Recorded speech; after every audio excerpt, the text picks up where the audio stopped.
Assalamualaikum warahmatullahi wabarakatuh. Perkenalkan, kami dari mahasiswa Universitas Tunggal Buana PGRI Sukabumi, Fakultas Sosial dan Ekonomi, Prodi Akuntansi, semester 7, tahun angkatan. Video ini dibuat dengan tujuan untuk menyelesaikan tugas kelompok di mata kuliah Teori Akuntansi dengan dosen pengampu Bapak Rizal Jailani SEMM. Kami dari kelompok 4 dengan judul materi memahami teori akuntansi. Sebelum masuk ke pembahasan, izinkan kami memperkenalkan terlebih dahulu. Saya Dea Mutiara dengan NIM 03200078. Saya Dwi Ardinya Azandra dengan NIM 03200077. Saya Almira Gani Putri dengan NIM 03200071. Saya Sita Karun Sabila dengan NIM 03200070. Langsung saja, inilah dia video pemaparan presentasi dari kami. Di dalam akuntansi adalah pemahaman sistematis tentang konsep dan definisi yang menjadi dasar untuk memahami suatu fenomena. Teori ini juga dapat berupa proposisi a priori atau berdasarkan penalaran murni dan proposisi posteriori atau berdasarkan pengamatan nyata. Teori akuntansi menjelaskan mengapa atau bagaimana suatu gejala atau proses dapat terjadi. Sering terdiri dari prinsip-prinsip yang berkaitan dan bersifat hipotesis, serta digunakan sebagai kerangka referensi dalam pengetahuan atau suatu penelitian. Hal serupa juga dikemukakan oleh Hendriksen, bahwa teori adalah seperangkat prinsip-prinsip yang saling berkaitan, yang bersifat hipotesis, konseptual, dan pragmatis, yang membentuk kerangka referensi umum untuk bidang pengetahuan tertentu, atau a field of inquiry. Nah, selain itu, materi ini juga membahas mengenai pendekatan dalam akuntansi yang mencakup 3 tingkatan. Nah, pada tingkat pertama adalah tingkat dasar yang mencakup asumsi seperti biaya, nilai, aktiva, kewajiban, pendapatan, dan beban.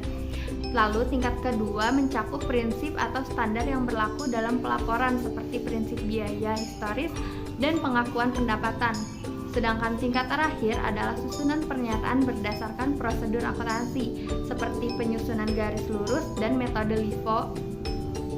Lalu meskipun ada indikasi bahwa laporan pada tingkat tertentu berasal dari laporan pada tingkat selanjutnya, teori akuntansi juga belum sepenuhnya mampu secara logis menghubungkan semua tingkat ini. Oleh karena itu, conceptual framework sering digunakan sebagai panduan dalam akuntansi untuk membantu mengintegrasikan teori dengan praktik akuntansi yang sesungguhnya. Riset akuntansi dan metode ilmiah. Yang pertama adalah pemikiran deduksi. Pemikiran deduksi dalam pendekatan deduksi dengan tujuan merupakan bagian yang paling penting. Tujuan yang berbeda akan memerlukan struktur berbeda yang dapat menghasilkan prinsip-prinsip berbeda. Metode yang digunakan dalam penalaran deduksi adalah metode aksioma atau matematika. Yang kedua adalah pemikiran induksi. Pendekatan induksi didasarkan pada pembuatan kesimpulan yang berasal dari generalisasi atas fenomena yang bersifat khusus atau spesifik.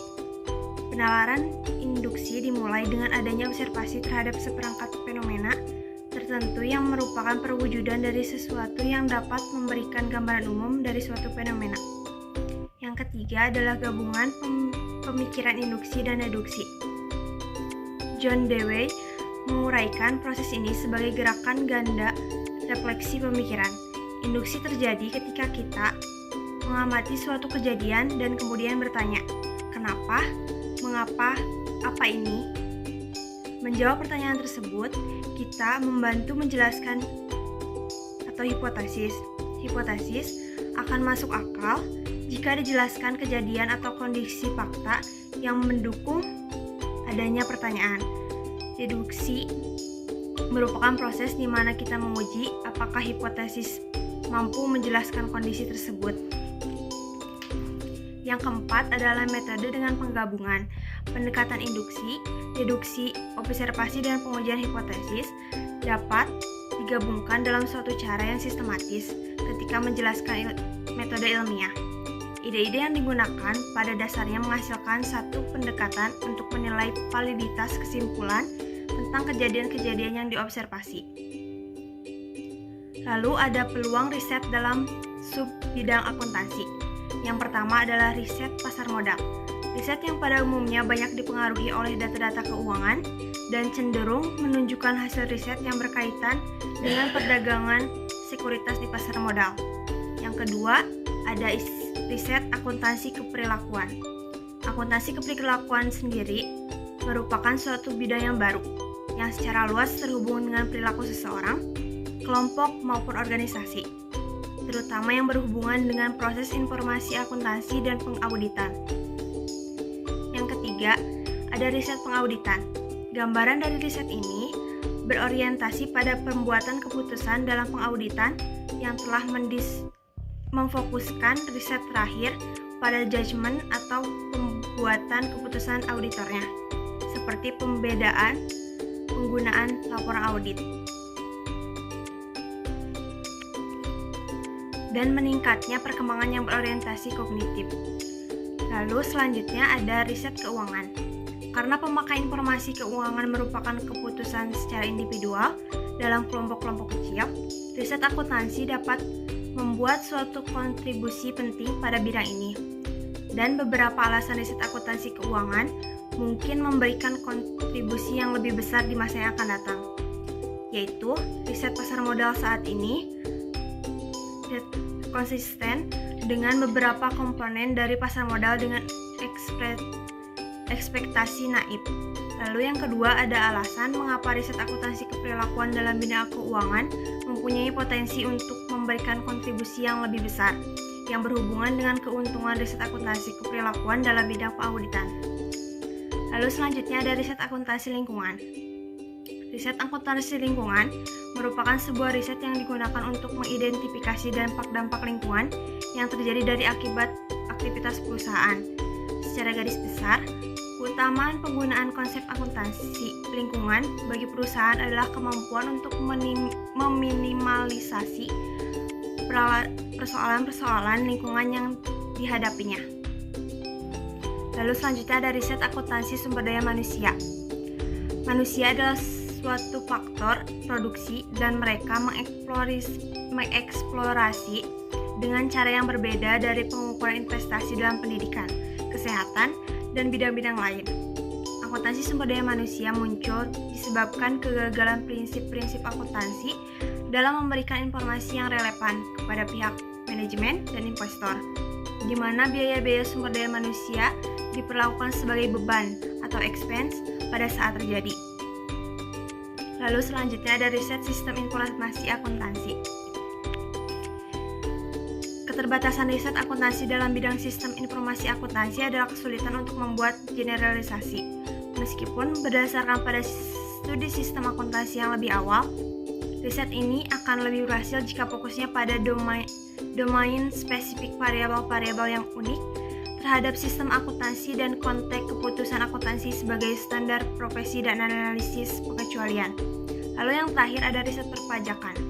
Riset akuntansi dalam bidang perpajakan telah memfokuskan diri pada tax compliance dengan melakukan pengujian variabel, psikologi, dan lingkungan. Bermacam-macam variabel yang diuji, sering dengan hasil campuran menyarankan bahwa perilaku tax compliance adalah hasil yang kompleks. Selanjutnya yaitu teori keagenan dan teori stewardship.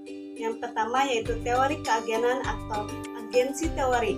Adapun tujuan dari teori keagenan ini ada 3. Yang pertama yaitu digunakan untuk mengatasi pembagian risiko.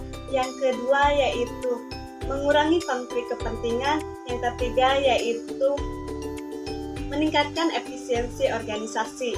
Nah, selanjutnya yaitu pengelompokan teori keagenan yaitu ada 2. Yang pertama teori agensi positifis, yang kedua yaitu teori prinsipal agen.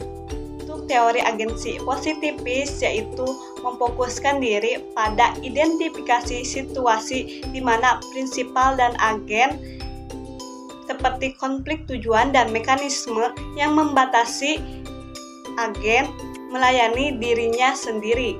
Nah, untuk teori prinsipal agen yaitu fokus menentukan kontrak yang optimal antara prinsipal dan agen stewardship. Teori stewardship menurut Donaldson dan Davis tahun 1991 menggambarkan bahwa teori stewardship yaitu didefinisikan sebagai situasi di mana para steward atau pengelola tidak mempunyai kepentingan pribadi, tetapi lebih mementingkan kepentingan prinsipal atau pemilik. Untuk selanjutnya yaitu tujuan teori stewardship. Tujuannya yaitu ada 3. Yang pertama yaitu meningkatkan kepercayaan dan akuntabilitas, dan yang kedua yaitu meningkatkan kinerja jangka panjang, dan untuk yang ketiga yaitu meningkatkan hubungan dengan pemangku kepentingan. Kelompokan teori stewardship yaitu terbagi menjadi 2. Yang pertama yaitu teori stewardship pengelolaan organisasi, dan yang kedua yaitu teori stewardship akuntansi manajemen. Format kepemimpinan pendekatan stewardship. Di sini kita bisa lihat juga status kemitraan, sikap pelayanan, dan tujuan kebersamaan. Dan di sini kita bisa lihat bagian yang terakhir yaitu adanya steward atau pengelola. Di sini panahnya mengacu pada prinsipil atau prinsipal yaitu pemilik usaha, dan keduanya saling bersangkutan adanya tujuan bersama. Itu terdapat aktualisasi diri, melayani bersama, reward intrinsic, komitmen organisasi dimiliki cukup tinggi, personal power atau orientasi keterlibatan partisipasi, jangka panjang, adanya kepercayaan, dan kolektivisme atau yang menekan kepentingan kelompok atau masyarakat sebagai lebih penting daripada kepentingan individu. Hipotesis efisiensi pasar. Secara umum, efisiensi pasar didefinisikan sebagai pasar di mana harga-harga sekuritas mencerminkan informasi yang relevan.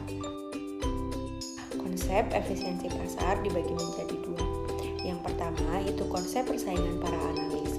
Efisiensi pasar melibatkan konsep persaingan antar para analis sekuritas. Para analis bersaing untuk mencari dan mendeteksi kesalahan penetapan harga saham. Yang kedua itu hukum jumlah yang besar. Efisiensi pasar dapat dijelaskan melalui hukum jumlah yang besar.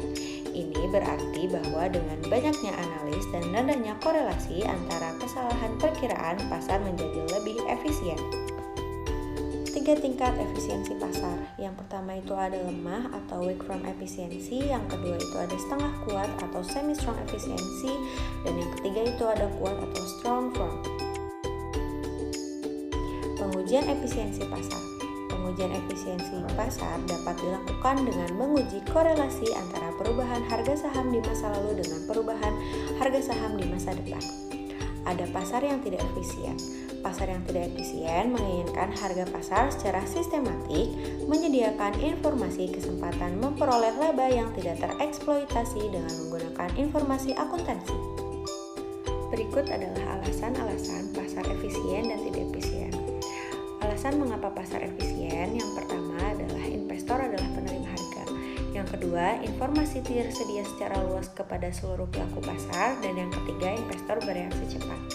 Lalu ada alasan pasar tidak efisien.